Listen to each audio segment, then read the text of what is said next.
3 cratères de l'île centrale sur le lac Turkana, anciennement le lac Rodolphe au nord du Kenya. Un volcan qui sommeille, qui donne d'ailleurs quelques signes de réveil, puisque toutes ces petites coulées de soufre que l'on a pu voir vues du ciel, ajoutées à cette petite fumerole, témoignent que le volcan est peut-être en train de se réveiller demain matin ou dans quelques dizaines de milliers d'années, nul ne le sait. Et puis l'itinéraire aujourd'hui se terminera dans un autre volcan, qui est le Ertaale, ce volcan en Éthiopie à 1500 km au nord d'ici, qui possède en son sein, et c'est quasiment unique au monde, un lac de lave en activité.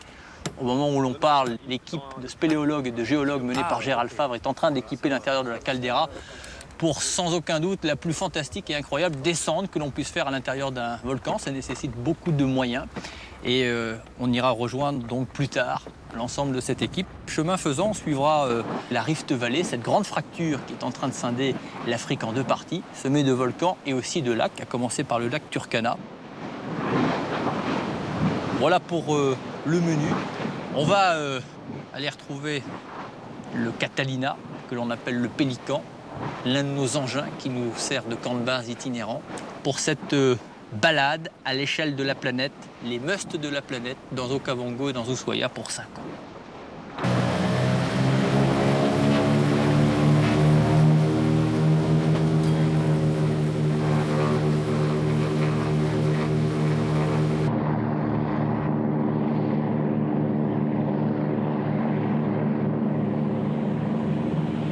Voilà, on laisse derrière nous l'île centrale, qui fut notre premier contact avec le sol ferme africain. On va aller rejoindre notre camp dans la baie d'El Molo, retrouver Herbert Thomas, qui est un paléontologue, l'un des quelques scientifiques qui vont nous accompagner pendant ces 5 années d'opération Okavango pour nous faire partager un peu leurs connaissances, éclairer notre regard. L'opération Okavango, c'est Ushuaia qui continue, mais avec des moyens beaucoup plus importants.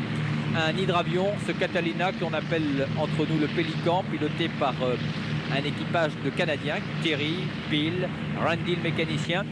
Un hélicoptère russe qui nous sert à transporter tout notre équipement, qui est que l'on appelle le Colibri, qui est mené par un équipage de Russes, 2 pilotes et 3 mécaniciens.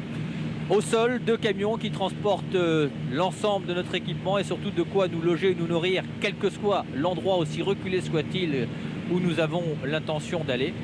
Voilà pour les moyens et les hommes, les cinéastes et tous les acteurs habituels d'Ushuaia pour nous permettre de voler, de plonger, d'aller sous terre pour tout simplement donc regarder l'intimité de la nature dans ce qu'elle a de plus belle. Voilà pour opération Okavango, qui commence donc à l'origine des choses dans cette Rift Valley, là où l'Afrique est en train de se scinder en deux, et à cet endroit précis où un jour les singes se sont transformés en hominidés pour devenir plus tard des hommes.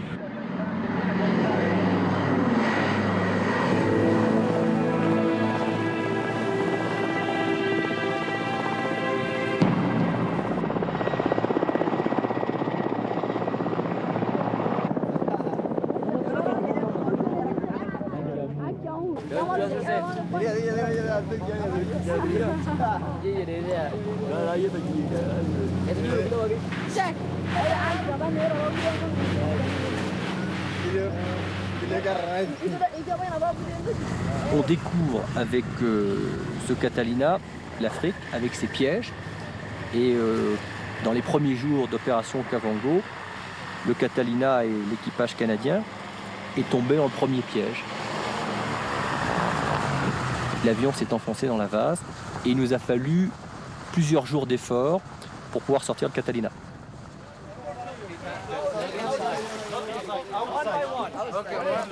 C'est bien planté. Ricky, tu parles anglais? Il n'y a pas besoin pour pousser l'avion. Tu sais, si on met du poids à l'arrière et du monde à l'avant, on va le lever l'avion. Le problème, c'est que je suis pas sûr que les trappes peuvent enfler. Et si on peut plus rentrer le train, on va être dans la merde. Kama utavuta juu nakaa namna hii kwa sababu nataka kuweka kitu chini. Sawa? Okay. Tayari? Tayari? Moja, mbili, tatu, harambee! La plana, fruta!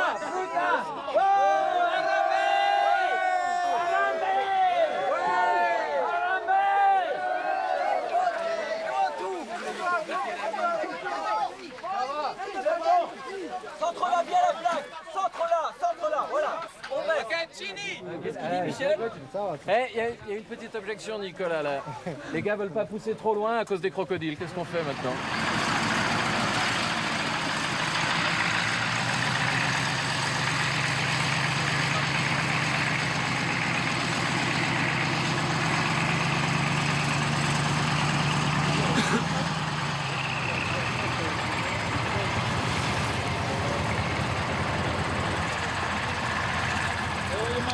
Ok.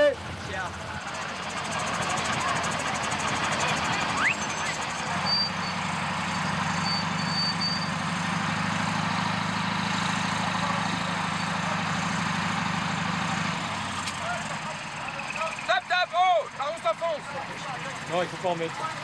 Cette centre de gravité ici, il va basculer sur son axe, ça sert à rien d'en mettre. Non, parce que là... Vous pouvez même pas désensabler le camion parce que les tôles du camion sont sous l'avion.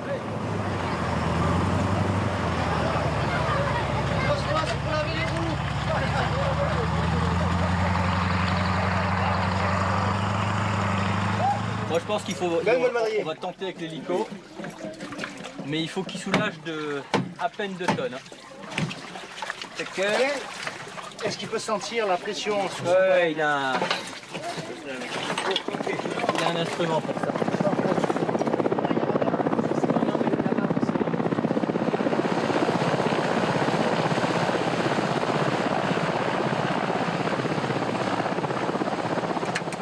Dire qu'on n'est pas sorti de l'auberge avec le Catalina. Ah oui? Non, on a tout essayé, même l'hélico, mais t'as vu le village a failli s'envoler. Je crois que la dernière solution, là, ils ont soudé une... Tu sais, on n'a pas d'assise, donc dès qu'on met un cric, ça s'enfonce. Ouais, mais ça, On réessaye.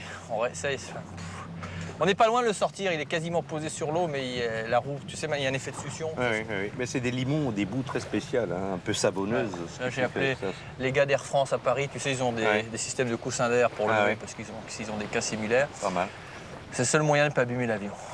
Bon, bah, écoute, pour l'instant, on est tanké là. On verra. Bah, pendant que tu sautais sur l'île centrale, nous, on a T'as eu qui? Dr Mivliki, qui est du Kenya, de Nairobi, qui fouille actuellement au nord du lac, sur la rive est, ici.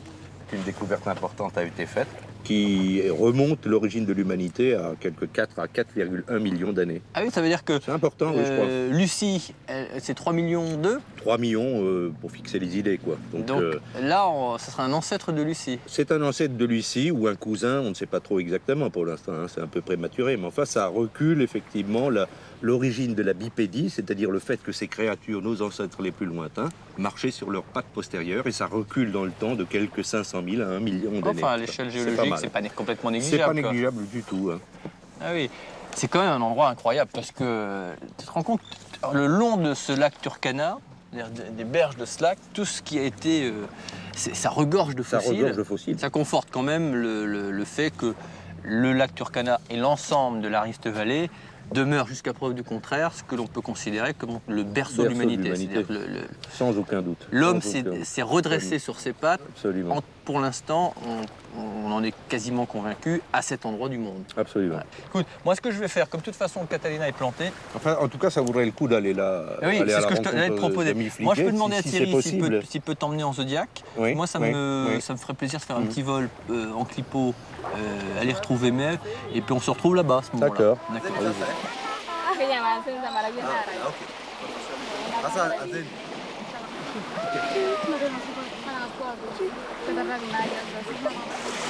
Bon ben, nos chemins se séparent ici. Ouais, Thierry, tout à l'heure, je vais y aller.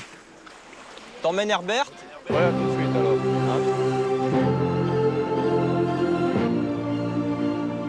Personne ne peut être indifférent à la connaissance de nos origines.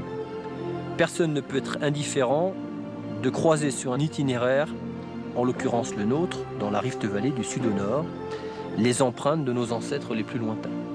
C'est ce que nous faisons dans cet itinéraire du lac Turkana jusqu'au Ertal. C'est à ces endroits précis où nous emmène Herbert Thomas qu'un jour, le singe s'est redressé pour devenir progressivement un homme. Et le berceau de l'humanité, qu'est la Rift Valley, est l'endroit d'où tout est parti. Et au moment où l'on démarre cet inventaire, il était bien de commencer au commencement des choses.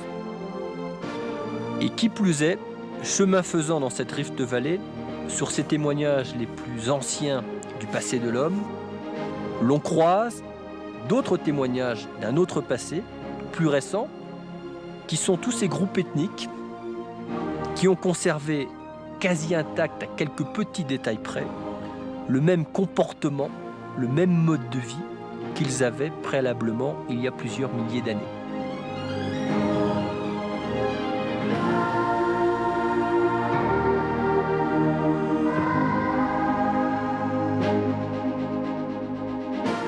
Les regarder vivre, c'est se projeter 10 000 ans en arrière.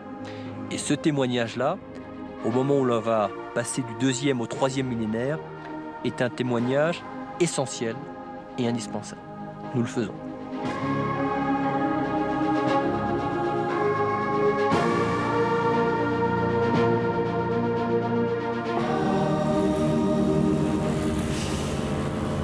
Belle balade pour aller à la rencontre de Maeve Liquet, cette paléo-anthropologue de renommée mondiale. This is a good example, actually. Yeah. As this. Oh, okay, we go. Be difficult.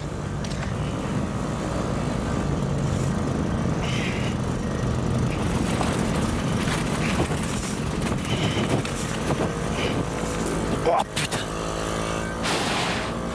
Folie ce truc-là. Ça va là? Dis donc, t'as eu du mal là, t'as failli te planter là dans un acacia. Je vais te dire, va heureusement que bien, j'avais là des chaussures Pas pour... d'épines. Heureusement que j'avais des chaussures pour freiner parce que Ouais. could have been the second time I finished in one acacia. It's so close, you're I'm like... c'est happy to see you. dangereux. I'm Nicolas. A nice things to meet you, really.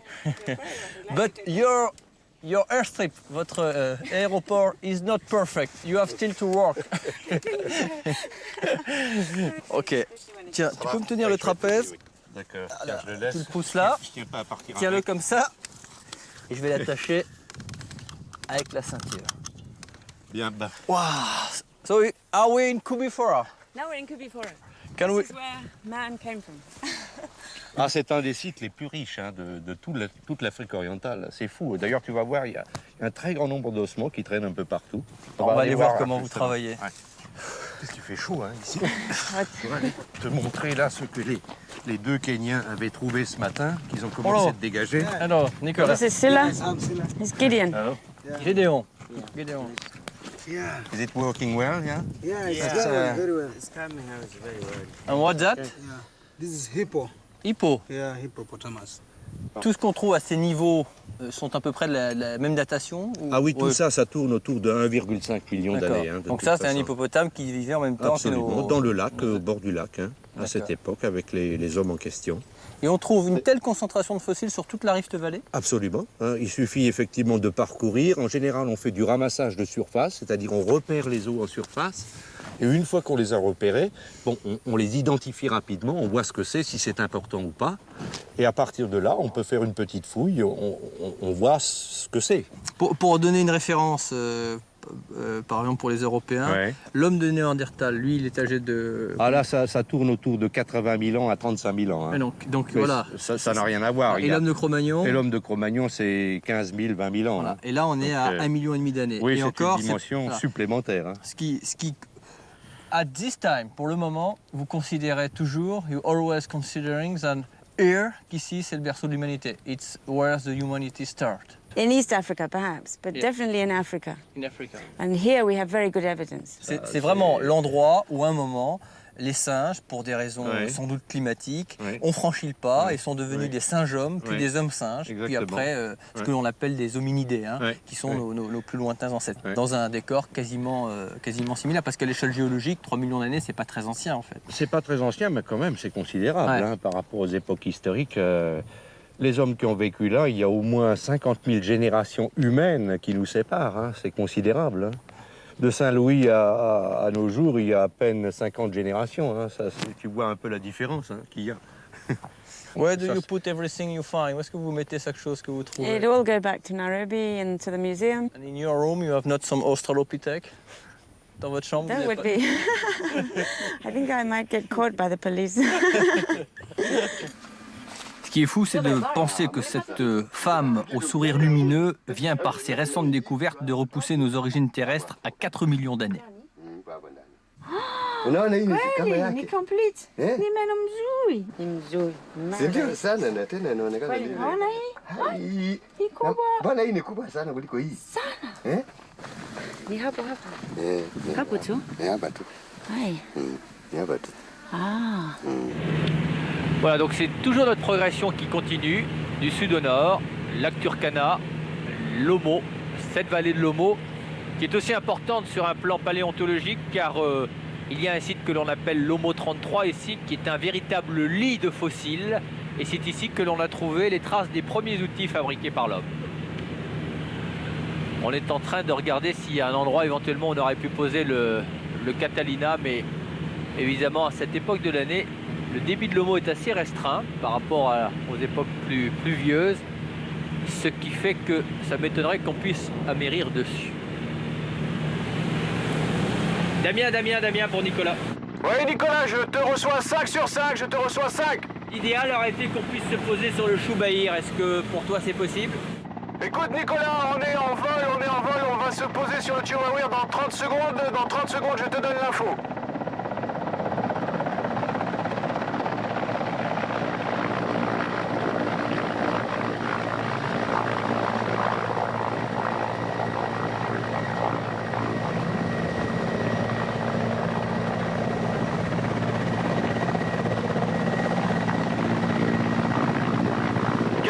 Catalina pour Damien, est-ce que vous me recevez?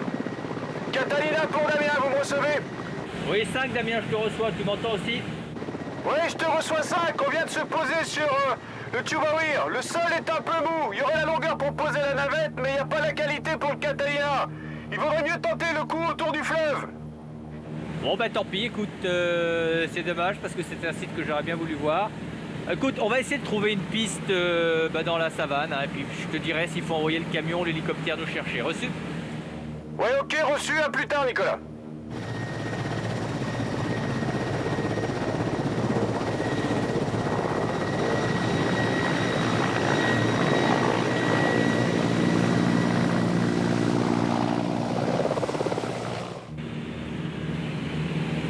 On est en train de suivre le tracé de ce fleuve superbe qui profite au lac Turkana, puisque c'est la seule rivière qui alimente le lac Turkana. Voilà. Une toute petite piste là, qui va nous servir de terrain d'atterrissage. C'est ça qui est sympa avec le Catalina quand même, c'est qu'au-delà de se poser sur l'eau, il a des roues moyenne pression qui lui permettent de se poser sur des pistes de brousse. Thierry Roberchon pour Nicolas. On va se poser sur la piste à peu près à 3 nautiques à l'est du campement. Si tu peux m'envoyer l'Unimog pour nous récupérer et on vous rejoint hein, parce qu'on ne peut pas se poser ailleurs. Ok, bien reçu, bien reçu.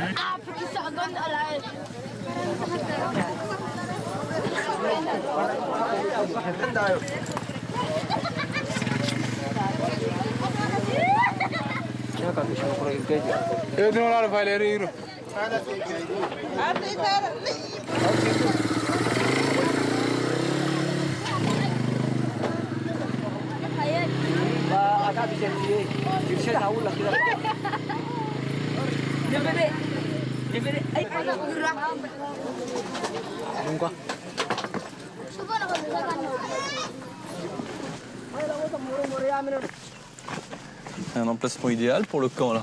Ouais, c'est vrai. D'en haut, c'est très beau. Hein. Et ce qui est drôle, c'est que tu as deux ethnies qui s'observent. Ouais. Et il y a quelques mètres d'eau là, dans les saisons sèches qui les séparent. Et les. Comment ça s'appelle en face? Les Nyangatom, qui sont installés de l'autre côté, sur la rive occidentale. Ils viennent pas voir les carreaux. Pas voir les carreaux. Ouais. Et on les Ouais. entend, enfin on les voit d'ailleurs. Ouais. De temps en temps, ils nous font des signes. Un petit village carreau là. Avec une palissade. On dirait un camp fortifié, mais peut-être pour se protéger effectivement des fauves. En fait, toutes les ethnies ici maintenant sont pratiquement armées avec des kalachnikovs. Oui, effectivement. Profitent un peu de la, Armés jusqu'aux dents. En tout la cas. guérilla au Sud-Soudan. Au Soudan, oui. Et ils échangent la viande fraîche, Leur bétail, leur probablement. bétail contre les... Contre les armes à feu, là. C'est peut-être la seule chose qui a changé d'ailleurs depuis Oui, quelques temps. exactement, oui. Parce que mis à part ça, La dernière fois que j'étais là, effectivement, j'ai Il n'y jamais avait pas vu de de Kalachnikov. Kalachnikov. Non. Ouais. Ce qui fait que maintenant, quand ils se battent entre eux, ça arrive quand même de temps en temps. En tout cas, le village est réuni, là, je vois ça. Qu'est-ce qu'elles sont en Les train de femmes piler là? travaillent. C'est sorgho? Sorgho, oui, farine de sorgho.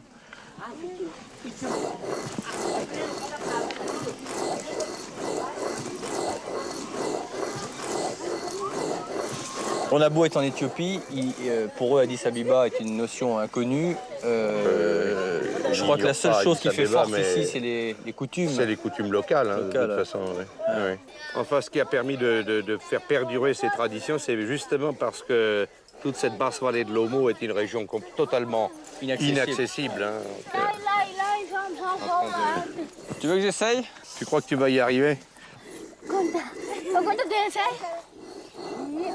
Voilà, c'est bien là. Tu mets pas des grains. Pour le café, on va peut-être ramener une pierre. Exact. Comme ça, c'est bon? Ça les surprend, je suis le seul mec du camp qui bosse là. Parce qu'ils foutent rien, les mecs, ils sont en train de se disputer leurs munitions.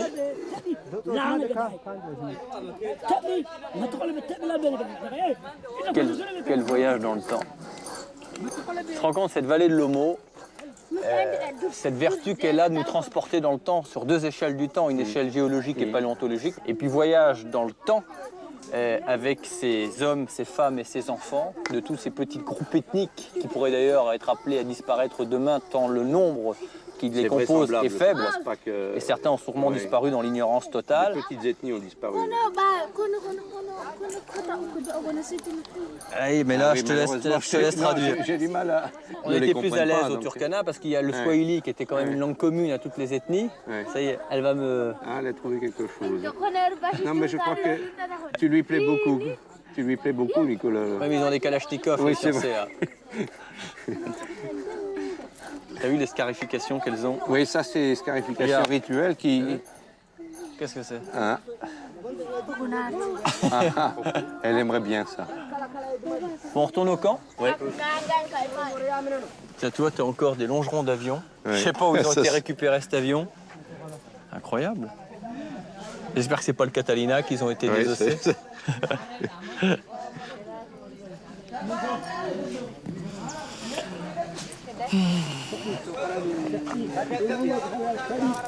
Qu'est-ce qu'elle fait? La couture. Ah oui. Des bijoux. Ah oui. Regarde cette femme contre l'arbre si elle est... Avec les peaux d'antilope, ça. Oh. T'as vu son genou? Une sale blessure, hein. Donc il faudrait quand même faire quelque chose. Là. Ça se pointe, et les mouches qui sont autour. Hein? Tu veux venir au camp? Peut-être aller au camp, là. Hein? Comment? Yeah. We'll see. Hein? OK? Yeah. OK. Come? OK? On va lui mettre un... Ouais. On va essayer de soigner ça. Oh, marchons pas ça. Comme. Viens. Christophe, tu peux amener la trousse à pharmacie et de l'eau, s'il te plaît?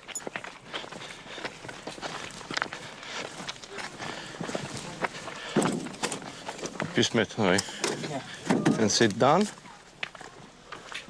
OK. Je vais te dire, on n'a pas fini là parce que... Là, c'est... Ah, good, good. You can go. Ah, no, you can. OK. OK. No problem. Non, no On va problem. commencer par elle. Ouais. Je sais pas ce qu'on va... Tiens, viens. Puis si on peut avoir un peu de flotte, propre. Non, c'est elle qui a le genou. Enfin, je veux dire, ils ont des plaies partout, mais...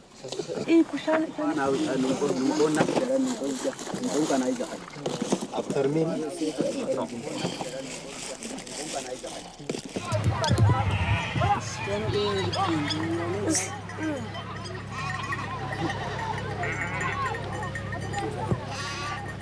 Quand on sort des sentiers battus, on prend le risque de découvrir des lieux exceptionnels. Et dans des lieux exceptionnels, on rencontre des gens d'exception. Il n'y a pas de hasard. Il y a que des coïncidences. Et Claude Guillemot est une merveilleuse coïncidence dans la vallée de l'Olmo. Il ne peut pas y avoir un homme banal à cet endroit-là. quelqu'un qui a passé plusieurs années consécutives de sa vie dans une région qui, au passage, est superbe, mais à y vivre consécutivement plusieurs mois et plusieurs années est redoutablement dur. Opération Kavango croisera, je l'espère, souvent les pas de gens d'exception.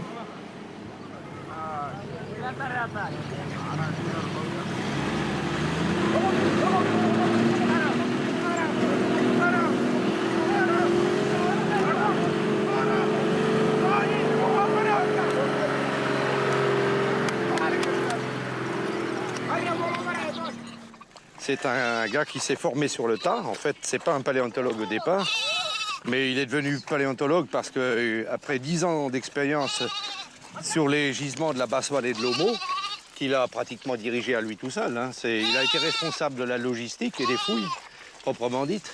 Donc il a été là-bas de 1967 à 1976. C'est un gars qui n'était pas paléontologue à la Pas base, du tout, qui organisait la logistique des premières expéditions. Exactement. Et qui est devenu plus paléontologue que les paléontologues. Que les paléontologues eux-mêmes. Il faut dire que. Et même ethnologue un peu. Parce que et même ethnologue, parce que. Habitude des ethnies ici. Bah évidemment. 10 ans consécutifs dans la vallée de Ouais, l'Omo. pendant des missions de 3 mois. Personne n'a cette de 3 mois. expérience-là. Personne. Il est unique. Hein.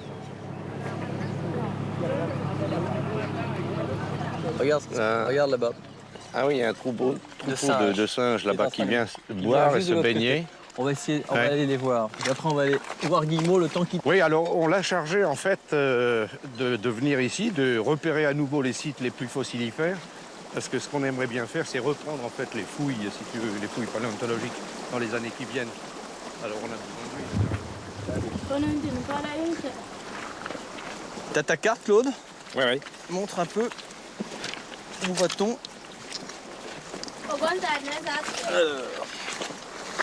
Bon, là, on est à Mourlé, ici. Hein.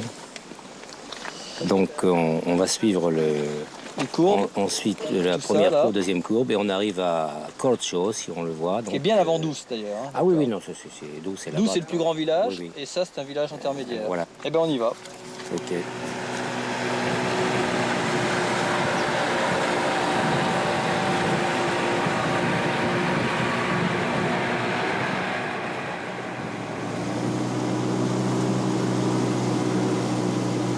Voilà la grande courbe et après on va vers l'est là. Oui. On est attaqué par les mouches tsetse. Hein. On est là. Hein. Ouais. On est pas loin. T'as deux crocos. Regarde, il dort la gueule ouverte. Ah, oui, tu sais pourquoi il fait ça? Pourquoi il dort la gueule ouverte? Pour la transpiration. Ah oui. Regarde, il va aller à l'eau là. Voilà. Ah, magnifique là, c'est très très beau. Garbert, le village est là-bas, tu vois. Il est là? Ah ouais, on a dépassé là.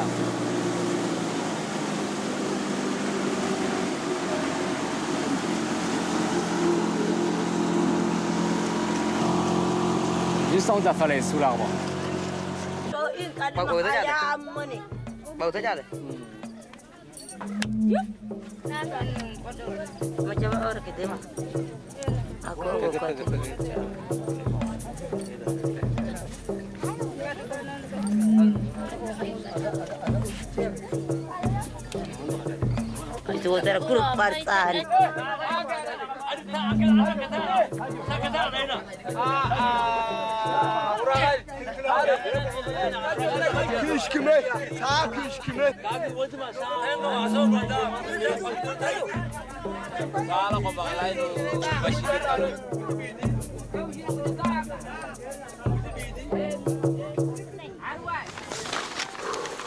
Voilà le village.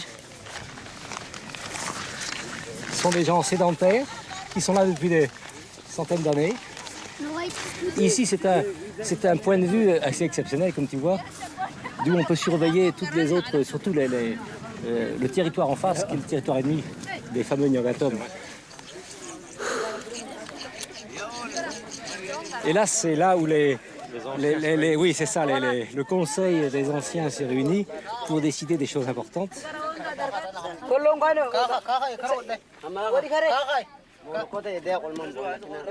Et il y a vraiment un chef ou c'est un peu l'anarchie chez eux? Non, moi j'ai jamais trouvé T'as pas trouvé de chef. Mais enfin, actuellement, il y a des responsables, si tu veux, vis-à-vis du gouvernement. Mais entre eux, on n'a pas vraiment l'impression qu'il y a un vrai chef, quoi.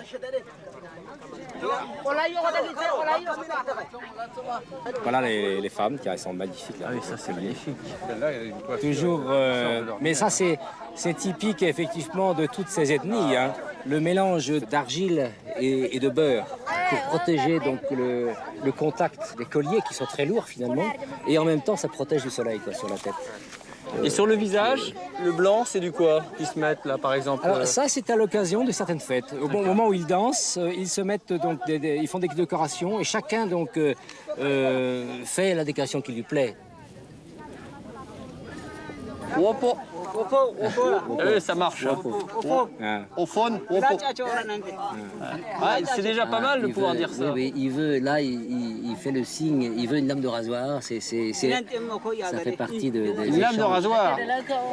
Tu en as là? Non, je crois pas, mais on sait jamais. On sait jamais. Est-ce qu'ils savent tout le village? Est-ce qu'ils savent les